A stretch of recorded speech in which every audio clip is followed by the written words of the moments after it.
As you have noticed, we approach internal combustion engines, and more specifically gasoline internal combustion engine, from a fundamental point of view. Again, our job in thermodynamics 2 is not to predict the actual thermal efficiency of the internal combustion engine, but instead the maximal efficiency that we can reach. So basically, there will be the real efficiency of your internal combustion engine, which is around 20-25%, no more. Then there will be the thermal efficiency of the Otto cycle, okay, running under the same conditions, for us meaning like having the same compression ratio.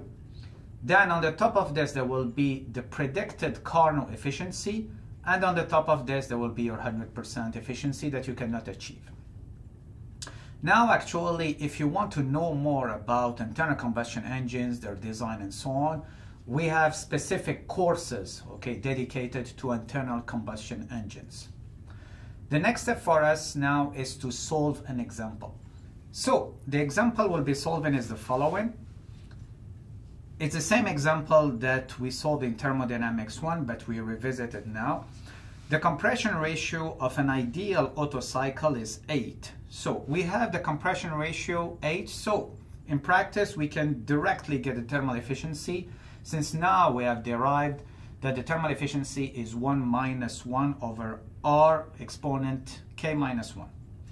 At the onset of the compression stroke, the pressure is 0.1 megapascal and the temperature is 15 degrees C, so normal conditions.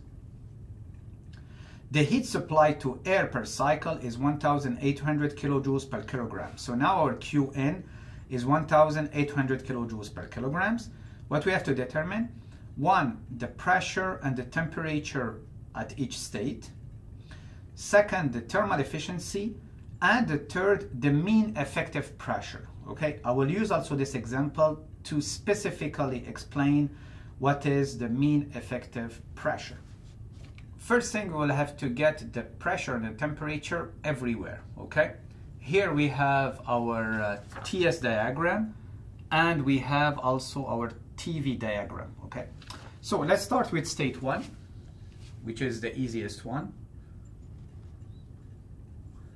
Why it's the easiest one? Because we are given the temperature and the pressure. So we know that P1 is equal 0.1 megapascal, and we know that the temperature T1, 15 degrees C, which is 288 Kelvin.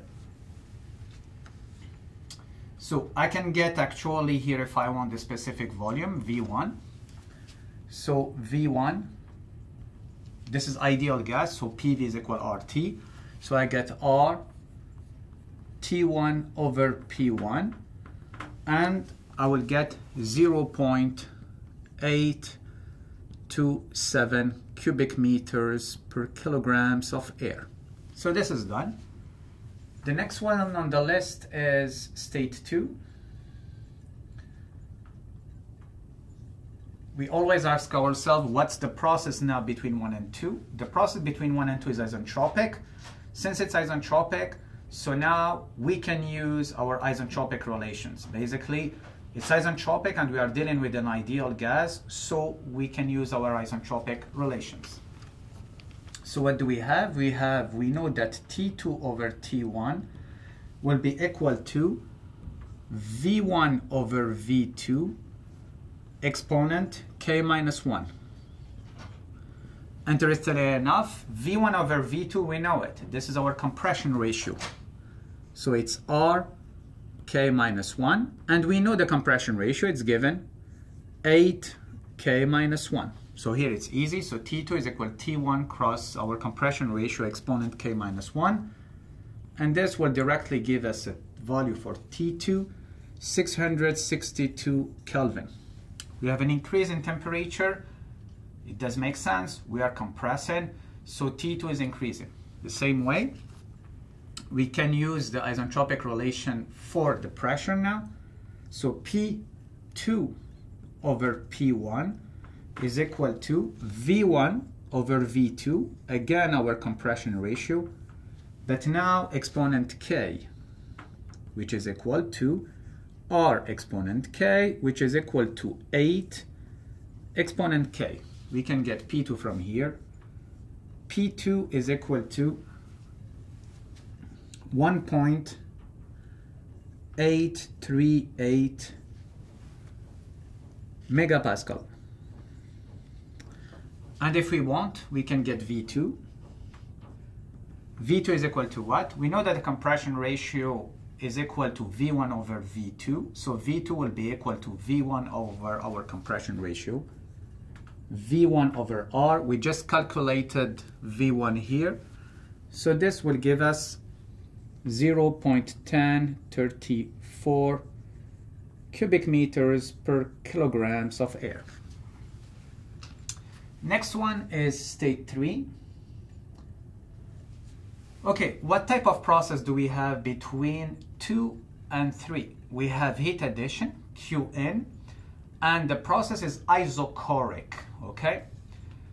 So since it's isochoric, we cannot use isentropic relations, but we are given something important. We are given Qn, so we are given the heat. Since we are given the heat, we can apply the first law of thermodynamics for a closed system.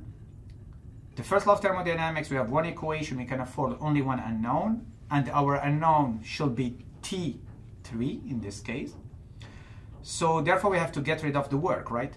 But interestingly, the process is isochoric. Delta V is equal 0. The integral of P dV is equal 0. The work is 0. So the heat will be directly equal to the variation in internal energy, and therefore will be equal to CV delta T. And we can get then T3 from there. So state 3.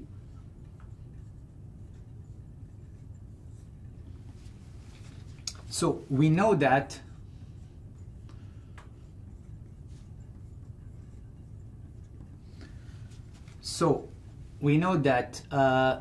let's say I'll write U3 minus U2 is equal to Q23 minus the work to 3. But this one is 0 because delta V is equal to 0. The process is isochoric. So therefore, delta U3 minus U2 is equal to Q23. And it's equal, because we are using air, an ideal gas, it's equal to CV T3 minus T2. Again, we are assuming here CV constant to make our life easier. But you can do it differently. You can write the integral of CV delta T. Then what you do, you have different options. The first one is that you write CV as a function of temperature and you compute your integral. Or you can use an average value CV between CV at an average value between T2 and T3. Okay, here we are really simplifying and assuming CV constant at room temperature. Now, since I have Q23 is equal CV T3 minus T2, I can get T3 right away. T3 will be equal to what? It will be equal in this case to T2 plus Q23 over CV. And if we do this, we will get a temperature of 3173 Kelvin. Okay? So, which is actually quite a high temperature, right? We are talking about here 2900 degrees C. And for the pressure, P3, what do we know again? We know that the process between 2 and 3 is isochoric. We cannot use isentropic relations. So we know that V2 is equal to V3. If we use ideal gas law, we can write that V2 is equal to RT2 over P2, and V3 is equal to RT3 over P3. We remove R actually from both sides, and we get the P2 over T2 over P2 is equal to T3 over P3, and from there we can get this. So V3 is equal to V2. So P3 is equal to T3 P2 over T2, okay? And this will give us 8.8 813 megapascal. Okay, so here basically I will, just to clarify this, I will write this actually is because it's R T3 over P3 will be equal to R T2 over P2. Okay, and then from here, so you see I can get T3 is P3 is equal T3 cross P2 over T2. Okay, so we are done with state 1, state 2, state 3. The last one for us will be state 4. Again, the same thing. What's the process? What type of process do we have between 3 and 4? We have an isentropic process. Are we using ideal gas? Or yes. So ideal gas, isentropic. I can use my isentropic relations right away. So this gives us that T3 over T4 is equal to what? Is equal to V4 over V3. Exponent K minus 1. Again, V3 is equal to V1, and V4 is equal to V1, and V3 is equal to V2. So therefore, this ratio ends up being the compression ratio, 8 K minus 1 again.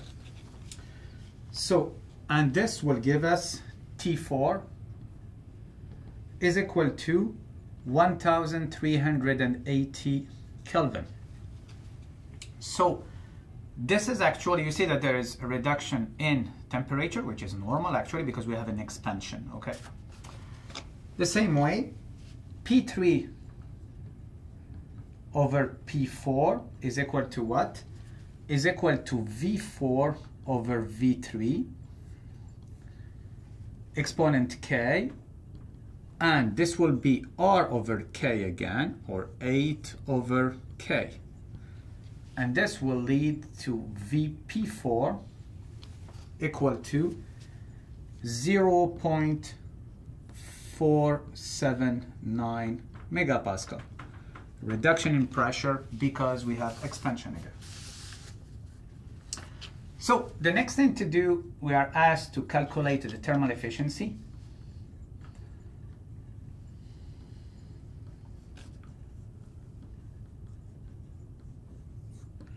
And here basically we have two ways. The first one is that we go back to our classical definition of the thermal efficiency, meaning that 1 minus Q out over Q in. We can get easily Q out because it's CV delta T, CV T4 minus T1, and Q in, we don't have to calculate it because it's given, it's 1,800 kilojoules per kilograms. Or what we can do, we can use directly the expression that we derived earlier, meaning that our thermal efficiency is equal to 1 minus 1 over R exponent K minus 1. We are given R, so therefore we just plug our value 8. So the thermal efficiency is equal to 1 minus 1 R exponent K minus 1, and this is equal to 1 minus 1 8 exponent 1.4 minus 1, and therefore we'll get an efficiency of 0.565, or the thermal efficiency is equal to 56.5%. Okay, you can use the same way as I said, like Q in and Q out, and you will get Q out is equal to CV T4 minus T1, and you will get a value of 782.3 kilojoules per kilograms. Okay, here I'm putting this positive again because I know that in the thermal efficiency it's negative, or you can just follow the rule and put minus minus. Okay, it will be T1 minus T4 because this is a Q out. Okay, so meaning this is our maximal thermal efficiency that we can get, okay, from an gasoline internal combustion engine with a compression ratio of 8, okay? In real life, obviously, your engine will never reach this efficiency. It will be much lower, 20-25%. Why? Because you have a lot of heat losses, okay, in the engine, you have a lot of friction, and so on. So basically, this is the maximum you can get for a gasoline internal combustion engine. Now, for any engine, okay, running between the same temperatures, T1 and T3, TL and TH, therefore you will have to calculate a Carnot efficiency, okay? So the next step for us now is to calculate what we call the mean effective pressure.